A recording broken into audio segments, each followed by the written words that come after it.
Saudara sekalian, hari ini saya akan menyampaikan firman dengan judul Membangun Manusia Roh yang Perkasa. Saya akan bacakan Yesaya 40 ayat 29 sampai 31 yang berbunyi demikian. Dia memberi kekuatan kepada yang lelah dan menambah semangat kepada yang tiada berdaya. Orang-orang muda menjadi lelah dan lesu dan teruna-teruna jatuh tersandung. Tetapi orang-orang yang menanti-nantikan Tuhan mendapat kekuatan baru. Mereka seumpama Raja Wali yang naik terbang dengan kekuatan sayapnya. Mereka berlari dan tidak menjadi lesu. Mereka berjalan dan tidak menjadi lelah. Saudara sekalian, kita sedang hidup dalam satu dunia yang dipenuhi dengan banyak masalah.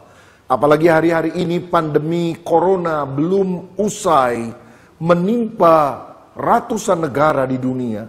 Dan ini menimbulkan bukan hanya masalah kesehatan, tapi juga masalah pekerjaan, masalah ekonomi. Bahkan banyak orang mengkhawatirkan masalah keamanan.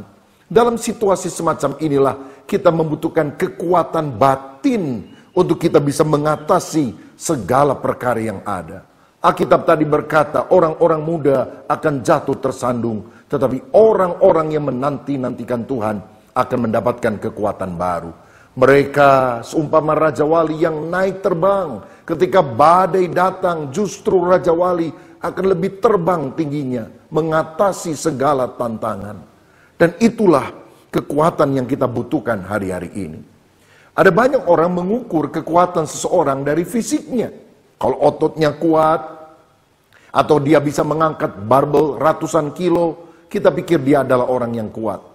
Memang ada orang yang fisiknya kuat, tetapi jiwa dan rohnya lemah, sehingga ketika mengalami masalah, mereka putus asa, tidak ada harapan hidup, bahkan ada yang mati bunuh diri. Teringatlah saya akan seorang petinju Venezuela yang bernama Edwin Valero.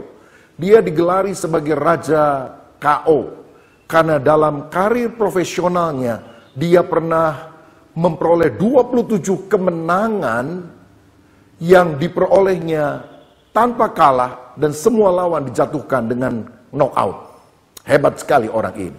Tetapi ternyata ketika dia punya masalah di dalam keluarga, dia tidak bisa menyelesaikannya. Dia malah membunuh istrinya dan dia bunuh diri dengan cara menggantung diri. Mengenaskan sekali orang yang batinnya lemah walaupun tampaknya fisiknya kuat. Tuhan ingin agar kita tidak hanya memperhatikan kemasan luar, tetapi isi yang ada di dalam. Bukan hanya manusia lahiriah di luar, tapi manusia batinnya yang ada di dalam. 2 Korintus 4 ayat 16 berkata, sebab itu kami tidak tawar hati, tetapi meskipun manusia lahiriah kami semakin merosot, namun manusia batiniah kami dibaharui dari sehari ke sehari. Jadi tubuh jasmania bisa makin lemah, tapi manusia rohania harus makin perkasa. Nah, saudara sekalian, manusia itu diciptakan dengan tubuh jasmani, tapi juga memiliki roh, yaitu nafas hidup yang dihembuskan oleh Allah. Tetapi pada waktu manusia jatuh ke dalam dosa, roh manusia itu mati. Manusia yang dulu adalah sekutu Allah, sekarang telah menjadi seteru Allah. Dan upah dosa adalah maut, kebinasaan kekal sampai selama-lamanya di neraka. Nah, pertanyaannya, bagaimana supaya roh kita bisa dihidupkan? Dan kemudian setelah rohnya hidup, roh itu bisa menjadi kuat atau perkasa. Sekarang kita akan mendengar pemaparan dan kutipan ayat Alkitab yang menunjukkan bagaimana roh yang mati bisa dihidupkan dan perkasa di dalam Tuhan. Dan ini akan disampaikan oleh pendeta senior, yaitu pendeta Julius Ishak Abraham. Selamat menyaksikan. Dalam Alkitab Kejadian pasal 2 ayat yang ke-7, di sana disebutkan Allah membentuk manusia dari debu tanah dan menghembuskan napas hidup ke dalam hidungnya. Demikianlah manusia itu menjadi makhluk yang hidup. Dengan demikian kita manusia diciptakan dengan dua unsur. Unsur yang pertama dikatakan debu tanah. Itu adalah unsur di bumi yang mati. Tetapi unsur yang kedua, napas hidup Allah, dihembuskan ke dalam manusia. maka manusia itu menjadi makhluk yang hidup. Unsur dari Allah ini kekal adanya. Pertama, unsur manusia mati. Tapi yang kedua, unsur dari Allah membuat manusia itu hidup. Sayang, kemudian manusia itu tertipu oleh setan.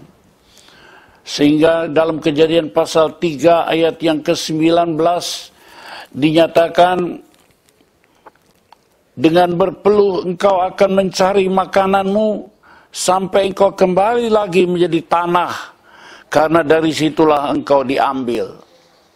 Jadi manusia yang jatuh dalam dosa itu kembali menjadi makhluk yang terkutuk, dihukum, jatuh dalam dosa sehingga terkutuk, lalu kembali mati menjadi debu tanah kembali. Sebelum mati, manusia itu bergumul dengan setan. Kejadian 3 ayat 15 dikatakan, di sana Tuhan memberi janji kemenangan. Sebab meskipun terkutuk, aku akan mengadakan permusuhan antara engkau dan perempuan ini. Keturunannya akan meremukkan kepalamu dan engkau akan meremukkan tumitnya. Jadi antara keturunan umat manusia dan melawan setan akan terjadi pergumulan terus, di mana manusia akan terus sepanjang hidupnya diikuti oleh setan untuk dipagut tumitnya. Tapi syukur, janji Allah memberikan pengharapan, kemenangan kepada keturunan umat manusia itu. Inilah pengharapan manusia. Manusia diundang untuk mencari Tuhan supaya bisa hidup. Itu sebabnya dalam kitab Imam Amos pasal 5 dikatakan, carilah Tuhan maka engkau akan hidup. Carilah aku maka engkau akan hidup, kata Tuhan. Dalam perjanjian baru, Allah menjadi manusia untuk menebus dosa manusia dengan cara mengampuni dosa manusia. Di sana dinyatakan dalam Injil Yohanes pasal yang pertama, disebutkan pada mulanya adalah firman. Firman itu bersama-sama dengan Allah, dan firman itu adalah Allah.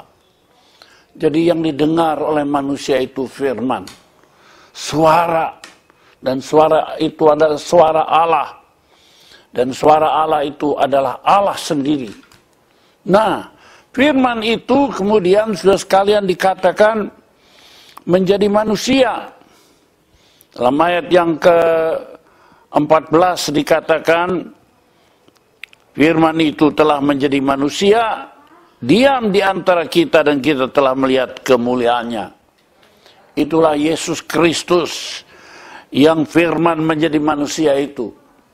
Dan Yesus Kristus itu dikatakan dalam ayat 18, tidak seorang pun yang pernah melihat Allah, tetapi anak tunggal Allah yang ada di pangkuan Bapa, dialah yang menyatakannya. Jadi anak tunggal, yaitu Yesus Kristus itu menyatakan tentang Allah. Dan siapa yang memandang Yesus, dia memandang kepada Allah. Dialah yang kemudian berkata, dalam Yohanes 11 ayat 26, akulah kebangkitan dan hidup. Barang siapa yang percaya kepadaku tidak akan mati, tapi beroleh hidup yang kekal. Saudara-saudara, bagaimana manusia membangun hidupnya? Satu, membangun manusia daging, itu akan binasa. Tetapi membangun manusia roh, itu akan hidup kekal. Itulah sebabnya dalam Yohanes pasal 4 ayat 24, menyembah Allah dalam roh dan kebenaran. Roh hati manusia harus takut dan hormat. Dan kebenaran, kita harus taat akan firman-Nya. Dengan demikian kita menjadi manusia perkasa seperti Abraham, seperti Musa, seperti Daud, seperti Paulus yang membangun roh sehingga menjadi manusia yang kuat dan perkasa. Amin. Inti dari pemaparan firman tadi adalah kita diciptakan dengan jasmani dan juga unsur rohania. Unsur rohania ini sifatnya kekal. Tetapi karena manusia berdosa, manusia harus binasa. Jadi sekarang orang yang tidak percaya kepada Yesus itu ibarat zombie, mayat hidup. Tampaknya hidup, bisa bergerak, bisa bekerja, bisa makan. Tapi di hadapan Tuhan, dia adalah mayat, dia mati. Tetapi Tuhan telah menjanjikan kedatangan juru selamat, yaitu Yesus Kristus. Sehingga setiap orang yang percaya kepada Yesus, roh yang mati itu dihidupkan lagi. Sehingga memperoleh persekutuan yang manis dengan Tuhan. Karena dalam Efesus 2 ayat 4-5 dikatakan, tetapi Allah yang kaya dengan rahmat oleh karena kasih-Nya yang besar yang dilimpahkannya kepada kita, telah menghidupkan kita bersama-sama dengan Kristus. Sekalipun kita telah mati oleh kesalahan kita, oleh kasih karunia kamu diselamatkan. Kita mati karena dosa, tapi dihidupkan ketika kita percaya kepada Kristus. Dan itu bukan karena amal kebaikan kita, tetapi karena kasih karunia, grace, karena kebaikan Tuhan bagi setiap orang yang mau percaya kepada Yesus. Jadi maukah saudara percaya kepada Yesus, juru selamat satu-satunya, agar rohmu yang mati karena dosa dihidupkan oleh Tuhan. Bukalah hatimu, karena keselamatan akan tersedia bagi saudara yang percaya kepadanya. Nah, bila roh kita sudah dihidupkan oleh karena iman kepada Kristus, bagaimana kemudian kita melatihnya supaya roh kita ini tidak lemah, tetapi kuat, perkasa di dalam Tuhan? Ada dua hal yang kita bisa lakukan. Yang pertama, kita harus hidup dalam firman. Yang kedua, kita harus hidup dalam doa. Nah, pada bagian yang pertama ini saya akan jelaskan. Kita harus hidup dalam firman. Karena firman itu adalah makanan rohani. Matius 4 ayat 4 berkata, manusia tidak hidup dari roti saja, tapi dari setiap firman yang keluar dari mulut Tuhan. Saudara sekalian, kita bisa mengisi tubuh jasmani kita dengan berbagai macam makanan. Makan capcay, puyunghai, barongsai, bakmi, bakso, bakcang, bakut, bakpao, bakyak. Lalu tubuh kita jadi tambah gemuk, tubuh kita jadi tambah tambun. Tapi bagaimana dengan kondisi roh kita? Kalau kita tidak pernah istilahnya memberi makan kepada roh kita akan kering kerontang. Karena itu kita harus menguatkan manusia roh. Caranya Roma 10 ayat 17. Jadi iman timbul dari pendengaran. Dan pendengaran oleh firman Kristus. Jadi kita harus menguatkan iman dengan cara banyak mendengar firman. Banyak membaca firman. Nah, ada 4 hal yang kita bisa lakukan terhadap firman ini. Yang pertama, kita harus membaca dan merenungkan firman. Karena dalam Yosua 1 ayat 8 dikatakan demikian. Janganlah engkau lupa memperkatakan kitab Taurat ini, tetapi renungkanlah itu siang dan malam, supaya engkau bertindak hati-hati sesuai dengan segala yang tertulis di dalamnya. Sebab dengan demikian perjalananmu akan berhasil dan engkau akan beruntung. Saudara mau berhasil dan beruntung, renungkanlah firman siang dan malam. Mazmur berkata, orang yang merenungkan firman siang dan malam, seperti pohon yang ditanam di tepi aliran air, menghasilkan buah pada musimnya, tidak pernah layu daunnya, apa saja yang diperbuatnya berhasil. Tetapi yang kedua, selain kita harus membaca dan merenungkan firman, kita juga harus memperkatakan firman. Yosua 1 ayat 8 tadi berkata, jangan engkau lupa memperkatakan kitab Taurat ini. Artinya, saudara harus baca firman lalu mengucapkan firman. Misalnya ketika engkau sakit, engkau bisa berkata, oleh bilur Yesus saya telah sembuh. Atau saudara bisa mengutip perkataan pemazmur, aku tidak akan mati, tetapi aku akan hidup, dan aku akan menceritakan kebaikan Tuhan. Kalau saudara menghadapi masalah yang besar, engkau jangan bilang, mana tahan, aku nggak kuat.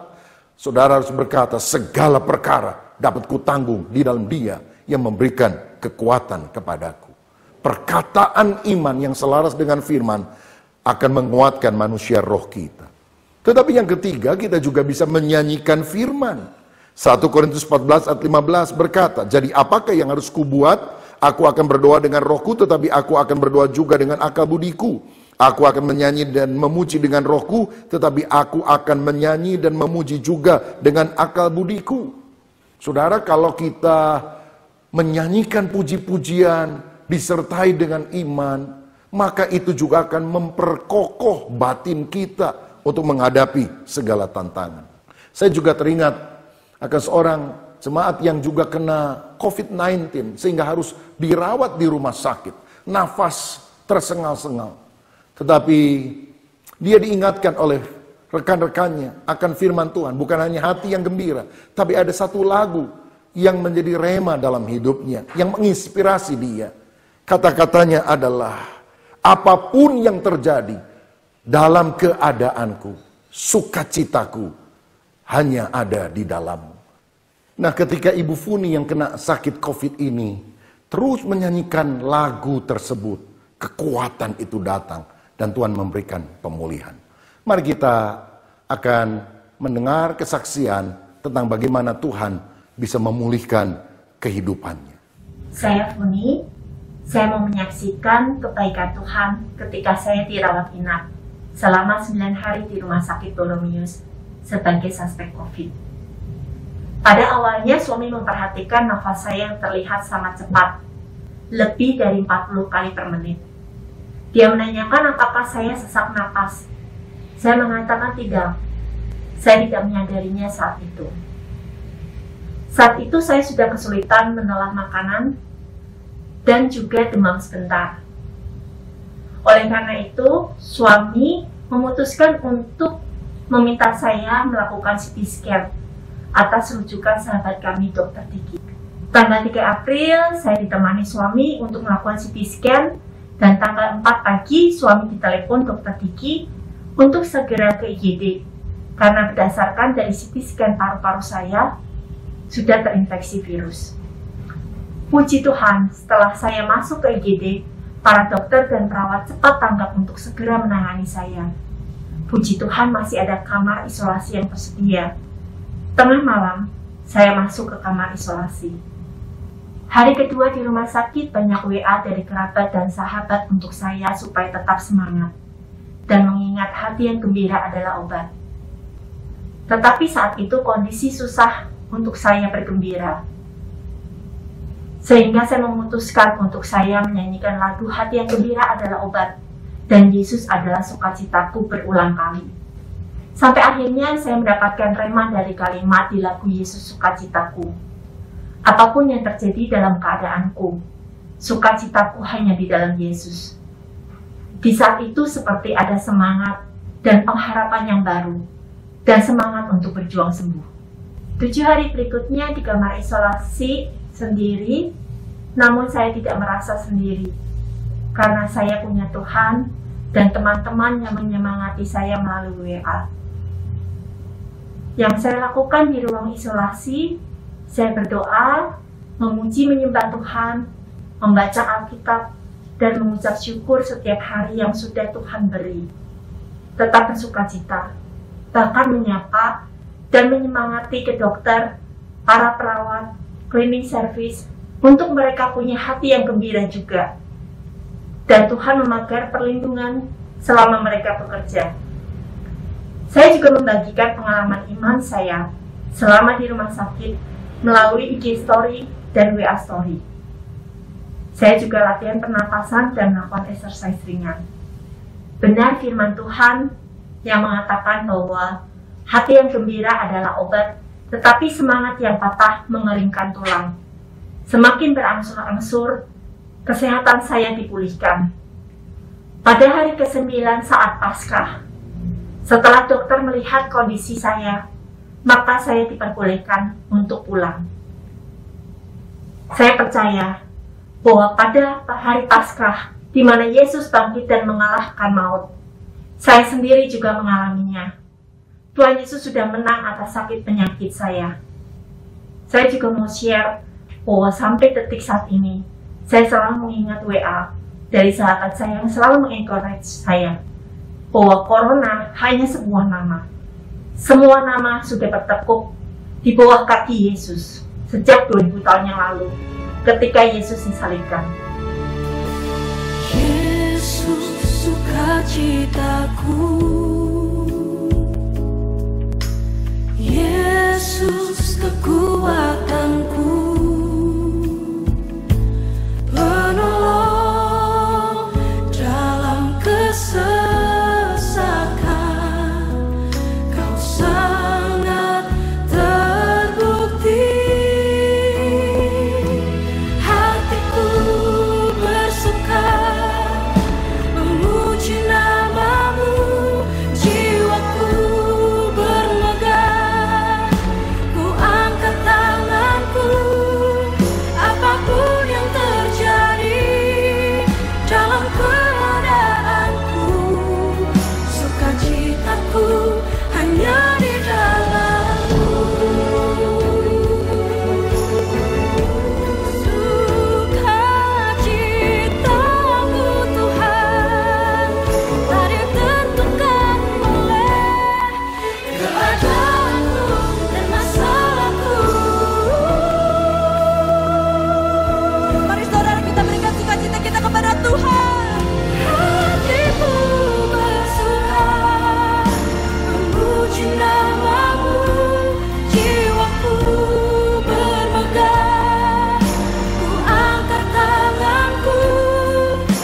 Saudara sekalian, hal keempat yang kita bisa lakukan terhadap Alkitab adalah kita harus melakukan firman. Yakobus 1 ayat 25, tetapi barang siapa meneliti hukum yang sempurna, yaitu hukum yang memerdekakan orang, dan ia bertekun di dalamnya. Jadi bukan hanya mendengar untuk melupakannya, tetapi sungguh-sungguh melakukannya, ia akan berbahagia oleh perbuatannya. Nah, poin yang kedua, supaya roh kita perkasa, maka kita harus hidup di dalam doa. Nah, ini akan dijabarkan oleh pendeta muda Luciana. Kita akan dengarkan bersama-sama. Kunci yang kedua untuk membangun manusia roh yang perkasa adalah hidup dalam doa. 1 Tesalonika 5 ayat yang ke-17 berkata, tetaplah berdoa. Doa adalah nafas rohani orang percaya. Doa bukanlah sekedar kewajiban, tapi merupakan kebutuhan setiap kita. Seperti kita membutuhkan udara untuk tubuh jasmani kita, demikian juga kita membutuhkan doa untuk tubuh rohani kita. Tanpa nafas, tubuh jasmani kita akan mati. Dan tanpa doa, tubuh rohani kita akan mati pula. Manusia roh kita membutuhkan Allah yang adalah roh. Doa bukanlah semata-mata meminta-minta kepada Tuhan, tapi membuka hati dan seluruh kehidupan kita kepada Tuhan dan masuk dalam persekutuan yang intim dengan Tuhan. Memuji dan menyembah Tuhan dalam kekudusan dan kebenaran. Mencurahkan seluruh isi hati kita kepadanya dan mendengarkan dia berbicara kepada kita. Disitulah kita akan mendapatkan kesegaran roh dan kekuatan yang dari Allah. Yesus menegaskan kepada murid-muridnya dalam sebuah perumpamaan di Lukas 18 ayat yang pertama, bahwa mereka harus selalu berdoa dengan tidak jemu-jemu. Karena ada berkat di dalam doa, ada jawaban di dalam doa, ada mukjizat di dalam doa, dan tidak ada yang mustahil bagi orang yang percaya. Ayo, kita bertekun terus dalam doa-doa kita. Bagi Yesus sendiri, doa merupakan prioritas yang tak tergantikan. Pagi-pagi benar, hari masih gelap, Yesus sudah pergi untuk berdoa. Dan bagi Yesus, doa tidak tergeserkan oleh bertambahnya kegiatan, kesibukan, dan pelayanannya. Waktu kabar tentang Yesus makin tersebar luas. Banyak orang berbondong-bondong datang kepada Yesus untuk mendengarkan dia dan untuk disembuhkan dari sakit mereka. Tapi Yesus mengundurkan diri, pergi ke tempat yang sunyi untuk berdoa. Doa jadi prioritas bagi Yesus. Dan doa jadi kebutuhan bagi Yesus. Bapak, Ibu, Saudara, sudahkah doa menjadi prioritas dan kebutuhan dalam hidup kita? Firman Tuhan berkata, kesudahan segala sesuatu sudah dekat. Karena itu kuasailah dirimu dan jadilah tenang, supaya kamu dapat berdoa. Mari kita kuasai diri kita, kendalikan pikiran kita dan jadilah tenang, supaya kita dapat berdoa dengan sungguh-sungguh kepada Tuhan. Matius 6 ayat yang ke-6 berkata, tetapi jika engkau berdoa, masuklah ke dalam kamarmu, tutuplah pintu dan berdoalah kepada Bapamu yang ada di tempat yang tersembunyi. Maka Bapamu yang melihat yang tersembunyi akan membalasnya kepada kamu. Setiap anak Tuhan perlu memiliki waktu dan tempat untuk menyendiri dengan Tuhan dalam doa secara pribadi setiap hari. Saya percaya kondisi saat ini, kondisi hari-hari ini sangat memungkinkan untuk kita semua membangun kebiasaan yang sangat berharga ini. Ayo bangun kehidupan doa yang sungguh dengan Tuhan dan tingkatkan lebih lagi. Itu pula yang dilakukan oleh Yesus kepada Bapaknya. Demikian juga dengan Daniel.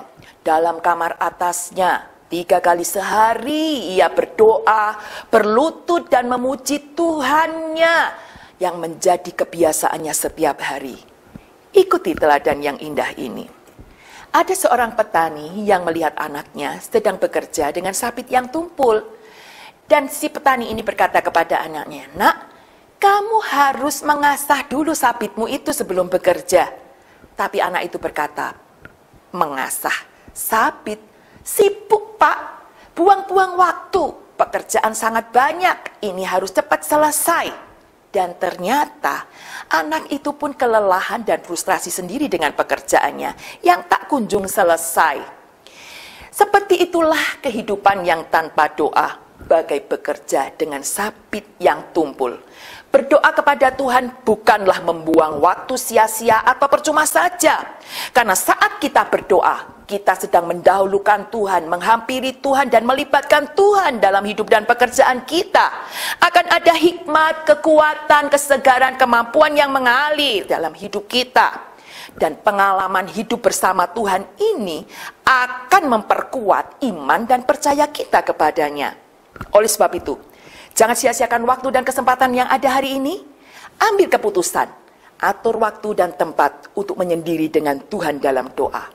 Masuk kamar, tutup pintu, buka hati kepada Tuhan, buka mulut untuk memuji dan menyembah Tuhan, mencurahkan isi hati kita kepadanya, dan buka telinga untuk mendengar Dia berbicara. Ada Bapa di tempat yang tersembunyi melihat dan memberikan upah kepada kita. Ada Roh Kudus yang membantu engkau dan saya untuk berdoa. Ada kekuatan dan kesegaran, ada upah dan berkat, ada kuasa yang sangat besar di dalam doa. Selamat hidup dalam doa dan membangun manusia roh yang perkasa. Amin.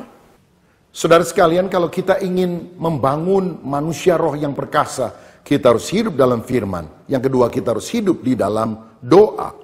Dan sekarang, bagaimana bila kita telah memiliki roh yang perkasa? Atau apa dampaknya kalau roh kita kuat? Yang pertama, kita akan mengalahkan hawa nafsu.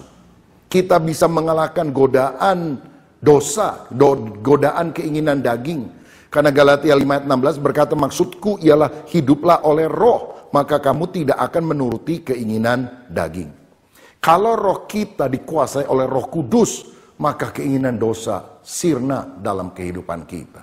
Jadi kalau misalnya kita ada godaan hawa nafsu, godaan marah, jengkel, kita bisa nyanyi lagu ini.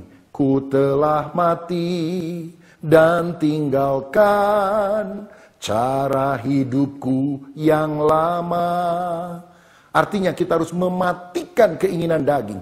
Roh kita yang dulu mati dihidupkan oleh kuasa Tuhan. Tapi roh ini kemudian harus mematikan keinginan daging. Artinya tidak mengikutinya, tidak melampiaskan nafsu. Tetapi berkata, no, tidak, aku harus lebih taat kepada Tuhan. Nah saudara sekalian, saya teringat ada dua tokoh yang memiliki hal yang berbeda sekali. Berkaitan dengan pengelolaan terhadap hawa nafsu ini. Yang pertama adalah Simson, yang kedua adalah Yusuf. Simson adalah orang yang perkasa secara fisik. Dia bisa merobek mulut singa. Dia pernah mengalahkan 1000 orang Filistin hanya dengan tulang rahang keledai. Tapi ternyata dia tidak menjaga manusia rohnya. Dia tidak taat kepada Tuhan. Dia lebih banyak mengikuti hawa nafsunya. Terutama hawa nafsu secara seksual. Sehingga dia kalah oleh godaan Delila. Dan akhir hidupnya mengenaskan. Matanya dicungkil buta. Dia dijadikan tontonan di hadapan orang-orang Filistin. Tetapi beda dengan Yusuf. Yusuf fisiknya biasa-biasa saja. Dia nggak pernah merobek mulut singa atau mulut istri Potifar misalnya. Tetapi dia adalah orang yang membangun manusia rohnya. Dia mengalahkan godaan-godaan. Bahkan ketika istri Potifar menggoda dia, dia lari keluar. Dia tidak mau berzina. Saudara, bahkan di kemudian hari ketika dia berjumpa dengan saudara-saudara yang pernah membuang dia, menjual dia. Manusia perkasa, rohnya makin perkasa. Sehingga dia tidak melampiaskan dendam, kepahitan, kebencian. Tapi dia mengampuni saudara-saudaranya. Bahkan memberikan tempat yang terbaik bagi mereka di Mesir. Dia yang berkata, memang kamu telah mereka-rekakan yang jahat terhadap aku. Tapi Allah telah mereka-rekakan kebaikan untuk aku. Saudara, hanya orang yang rohnya perkasa yang bisa mengampuni orang yang pernah berbuat jahat kepada dia. Dan ini berkaitan bukan hanya dengan karunia yang hebat, tapi terutama dengan karakter yang makin mirip seperti karakter Kristus. Jadi penting sekali kita membangun manusia roh, karena dengan itu kita bisa mengalahkan hawa nafsu. Nah yang kedua, apa dampaknya kalau kita memiliki manusia roh yang perkasa? Kita bisa mengatasi kesulitan hidup. Kebenaran kedua ini akan dijabarkan oleh Saudara Christopher. Mari kita dengarkan bersama-sama. Ketika kita mengalami kesulitan di dalam hidup ini, ada dua pilihan. Apakah kita mau khawatir, mau terpuruk dalam masalah, atau kita mau keluar jadi pemenang? Bagaimana caranya agar kita bisa keluar dari pemenang ketika kita menghadapi kesulitan? Matius 6 ayat yang ke-22 mengatakan, mata adalah pelita tubuh. Jika matamu baik, teranglah seluruh tubuhmu. Jika matamu jahat, gelaplah seluruh tubuhmu. Jadi ketika kondisi seperti hari ini, janganlah fokus terhadap masalah yang kita hadapi. Janganlah fokus terhadap berita-berita yang ada. Sosial media, grup WhatsApp, berita-berita di media sosial yang semuanya mencekam, membuat kita takut. Tetapi kita harus fokus menguatkan manusia roh kita. Bagaimana caranya? Bacalah firman Tuhan. Banyaklah pandang firman Tuhan. Pandang kepada Tuhan. Apa yang Tuhan akan lakukan di dalam masa sulit ini. Cari jawaban Tuhan. Kita mau belajar dari seorang tokoh Alkitab yang bernama Daud. Ketika dia mengalami kesulitan. Ketika dia kalah dalam berperang. Bahkan Daud diculik istri dan anak-anaknya. Dan pada saat yang bersamaan, seluruh rakyatnya ingin membunuh Daud karena Daud tidak bisa menjaga kota tersebut. Kita lihat di 1 Samuel 30 ayat yang ke-6. Dan Daud sangat terjepit karena rakyat mengatakan hendak melempari dia dengan batu. Seluruh rakyat itu telah pedih masing-masing karena anaknya laki-laki dan perempuan. Tetapi Daud menguatkan kepercayaannya kepada Tuhan Allahnya. Jadi kita lihat di sini ketika Daud di tengah himpitan, terjepit, nggak ada jalan keluar, nggak tahu harus gimana lagi. Daud tidak buru-buru menyerah, Daud tidak terburu-buru ingin bunuh diri, Daud tidak ingin balas dendam dengan terburu-buru, tetapi Daud mencari wajah Tuhan, menguatkan manusia rohnya, dia menguatkan imannya kepada Tuhan. Dan yang kita lihat, Daud mendapatkan jawaban dari Tuhan ketika dia duduk tenang di hadapan Tuhan, mencari jawaban Tuhan.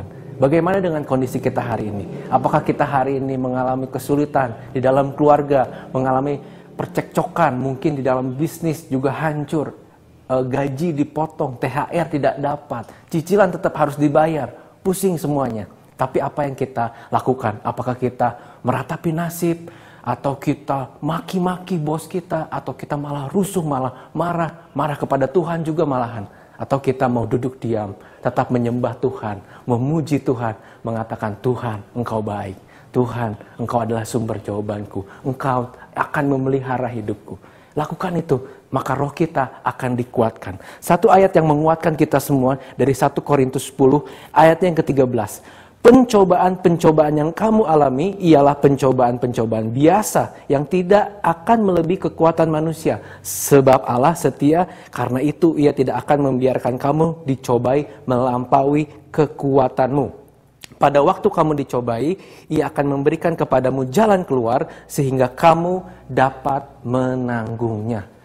Ini adalah berita yang baik sekali saudaraku. Ketika kita berada dalam kesulitan, ketika kita berada di dalam tantangan, carilah jawabannya di dalam Alkitab. Carilah jawabannya di dalam doa. Mari bangun manusia roh kita, menyembah Tuhan seperti yang Daud lakukan. Maka Tuhan akan memberikan kita hikmat, Tuhan akan memberikan kita kekuatan, Tuhan akan memberikan kita damai sejahtera untuk melewati krisis ini. Ada satu kesaksian yang luar biasa. Dia adalah seorang YouTuber yang memiliki subscriber atau pengikut 4 juta orang di seluruh dunia. Dan YouTuber ini pernah mengalami depresi sampai mau bunuh diri. Kita lihat mungkin kesuksesannya, kita lihat, wow, kalau orang yang sukses banyak uang itu nggak mungkin nggak happy. Tetapi ternyata dia pernah hampir mengakhiri hidupnya. Dia terlalu fokus melihat masalahnya. Tetapi ketika dia merubah sudut pandangnya, ketika imannya dikuatkan, makanya hari ini dia masih ada, bahkan menjadi berkat bagi subscribernya, bagi semua orang yang mendengarkan ceritanya, bahkan kesaksiannya. Mari dengarkan kesaksian dari Edo Zel. Edo Zel adalah salah seorang YouTuber Indonesia. Saat ini, Edo memiliki lebih dari 2 juta subscribers dan layak mendapatkan Gold Play Button dari YouTube Indonesia. Edo terkenal dengan konten-kontennya yang lucu dan sering mengundang tawa. Namun di balik keceriaan dan konten-konten yang kreatif, tidak banyak yang tahu masa lalu Edo yang sempat depresi dan berniat bunuh diri. Waktu itu every night is a very hard night. Setiap malam itu berat banget, nggak bisa tidur, pikiran lari kemana-mana. Tiba-tiba suatu malam saya ada di tengah jalan, ngapain saya ada di sini gitu. Dan yang lucunya lagi, pin ATM saya diganti gitu. Sama siapa ya? Cuma pasti sama saya. Tapi saya nggak tahu bahkan pinnya diganti sama apa, sama nggak ngerti saya juga. Bingung saya benar-benar sampai titik skip. Skip? Wait a minute. Apa sebenarnya yang menjadi penyebab Edo depresi dan berniat untuk bunuh diri? Saya ini lahir dengan status anak broken home. Jadi begitu saya lahir, saya tidak punya sosok seorang bapak. Dan saya tinggal di Jakarta sendirian. Jadi saya auto rusak, teman-teman. Udah segala jenis dosa udah saya cicipin satu persatu. Tahun 2011 saya bertemu dengan seorang wanita yang mau menerima saya apa adanya, yang mau menerima background saya yang anak broken home dan rusak dan segala macamnya. Tapi yang terjadi adalah 2 minggu sebelum prewedding, saya menangkapi dia lagi karaoke sama seorang cowok yang selama ini saya memang sudah curigai. Saya marah total dan akhirnya saya membatalkan pernikahan kami secara sepihak. Meskipun keluarga sudah tahu, meskipun kita sudah bikin tabungan bersama, meskipun kita sudah DP apartemen, saya putuskan untuk oke, stop sampai di sini, kita udah selesai. Jadi saya hancur hati, hancur ekonomi, hancur karir. Yang saya lakukan tiap hari itu hanya bangun tidur dan berharap bahwa semua yang terjadi kemarin itu cuma mimpi doang. Mau nangis nggak bisa nangis, mau marah nggak mau marah sama siapa, mau gantung diri, tapi di kosan saya tidak ada gantungannya. Setelah mengalami depresi beberapa bulan, Edo meminta nasihat kepada seseorang. Seperti apa tanggapan yang Edo dapatkan? Di gereja saya punya konseling, dan di konseling itulah saya ceritakan tentang depresinya saya. Harapan saya ya pada saat saya lagi depresi itu, saya dengar cerita, saya berharap konselor saya ikutan terharu, ikutan merasakan lah gitu, empati, tapi tidak. Cuma oh iya ya gitu, ya oke, ya udah kita berdoa aja. Udah, kok saya merasa, lah kok begini banget, kok konselingnya begini, apa konselingnya salah gitu. Tapi begitu saya pulang, saya merenung, kenapa begini ya Tuhan ya? Kenapa pada saat konseling saya tidak mendapatkan apa yang saya inginkan? Kenapa orang yang nggak ikut sedih? Ternyata saya merenung. Baru saya dapat jawabannya bahwa masalah saya ternyata tidak sebesar yang saya pikirkan gitu. Pada saat saya depresi, saya merasa saya nggak punya jalan keluar kecuali mati. Pada saat kita di dalamnya, masalah itu kayak nutupin mata kita, kayak nutupin kehidupan kita kan, sehingga kita nggak bisa ngeliat apa-apa. Tapi kalau kita minta bantuan dan minta saran dari orang yang mengerti tentang ajaran Kristen, mengerti tentang Tuhan Yesus, dia akan melihat masalah kita kecil karena dia melihat Tuhan yang begitu besar. Nah, Tuhan Yesus saya merasa justru berkelimpahan sama kasih, sehingga saya punya semangat baru lagi, saya punya harapan baru lagi, saya mau bekerja lebih baik lagi, pasangan yang lebih baik lagi, punya istri yang luar biasa, punya anak yang sangat lucu sekali. Jadi saya ajak teman-teman semuanya untuk kenal lagi Tuhan Yesus dan mengandalkan Tuhan terus. Saudara sekalian, kita sudah mendengarkan apa yang merupakan dampak kalau roh kita perkasa. Yang pertama, kita bisa mengalahkan hawa nafsu. Yang kedua, kita bisa mengatasi kesulitan hidup. Dan kita juga sudah mendengar kesaksian bagaimana seorang dengan kerinduan untuk bunuh diri karena merasa beban hidup yang begitu berat bisa survive dan sekarang berkemenangan karena dia menjalin persekutuan yang akrab dengan Tuhan, dengan firman-Nya, dan selalu mengandalkan Dia. Itu sebabnya mari kita membangun manusia roh kita lewat doa dan firman, agar kita bisa mengalahkan hawa nafsu, agar kita bisa menang atas segala pergumulan di dalam kehidupan kita. Saudaraku, jadilah orang yang kuat di dalam Tuhan. Tuhan memberkati.